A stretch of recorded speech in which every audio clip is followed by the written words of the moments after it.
আপনার জীবনের সাথে অনেক কিছু ঘটে যাচ্ছে অথচ আপনি জানতেই পারছেন না যে কেন ঘটছে, কি জন্য হচ্ছে, আমি এত খারাপ, এরকম একটা বিষয়। অনেকদিন পর্যন্ত আপনি একই জায়গায় কর্মরত আছেন বা আপনার কর্ম পরিবর্তন হচ্ছে না, বিশেষ করে আপনার প্রমোশন যোগ হচ্ছে না। আপনাকে দেখতে হবে আপনার হাতে কেতু খারাপ নেই তো?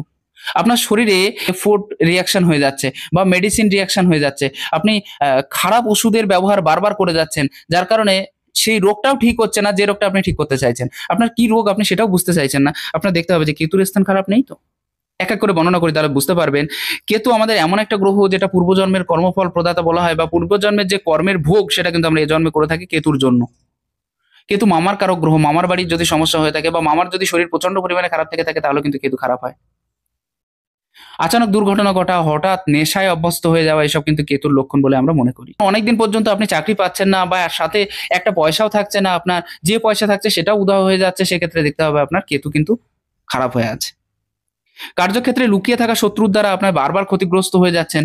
আপনাকে বারবার কোনো না কোনো সমস্যায় তারা ফেলে দিচ্ছে। সেক্ষেত্রে দেখতে হবে আপনার কেতু খারাপ আছে। হঠাৎ কুকুর অথবা সাপের কামড় অথবা বিভিন্ন বিষাক্ত পোকামাকড়ের কামড় আপনার উপরে প্রয়োগ করা হয়েছে। কেতু খারাপ আছে কিনা দেখতে হবে। বিনা কারণে জেল জরিমানা হয়ে যাওয়া বা বিনা কারণে কি জন্য অসুবিধাটা হয়েছে বা কিসের অসুবিধাটা হয়েছে আপনি এটা ধরে রাখতে পারছেন না, বুঝতে পারছেন না, সেক্ষেত্রে দেখতে হবে আপনার কেতু খারাপ আছে কিনা। জাদুটোনা বা তন্ত্রক্রিয়ার দ্বারা অনেক বেশি প্রভাবিত হয়ে যাচ্ছেন, সেক্ষেত্রে দেখতে হবে যে কেতু খারাপ আছে কিনা। নমস্কার।